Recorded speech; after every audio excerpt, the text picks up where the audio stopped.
December 20, 2023 இன்று மாலை 5:20 மணிக்கு சனி பெயர்ச்சியாக இருக்குது. இதில் சனி பகவான் வந்து மகர ராசியிலிருந்து கும்பராசிக்கு பெயர்ச்சி அடைஞ்சிருக்காரு.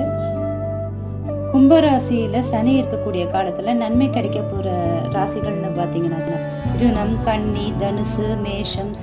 சுமாரான பலன்கள் கிடைக்கக்கூடிய ராசிகள்னு பார்த்தீங்கன்னா ரிஷபம், துலாம், கடகம், சிம்மம், விருச்சிகம். சுமாரான பலன்கள் கிடைக்கக்கூடிய ராசிக்காரங்க என்ன பண்ணலாம் இந்த காலத்துலன்னு பார்த்தீங்கன்னா, தினமும் காலைல எந்திரிச்சோடனே சூரிய நமஸ்காரம், யோகா, தியானம் போன்ற விஷயங்கள் செய்வது ரொம்ப நல்லது.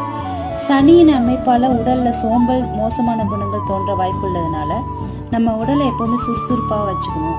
அது மட்டும் இல்லாமல் நம்ம மனதை வந்து தூய்மையாக வச்சுக்கிறதுக்கு இந்த யோகா, தியானம்லாம் ரொம்பவே ஹெல்ப்ஃபுல்லாக இருக்கும். சனி பகவானும் வந்து மோசமான கிரகம் கிடையாது. அவருடைய அனுகூலம் இல்லாமல் நம்மளால எதுவுமே செய்ய முடியாது.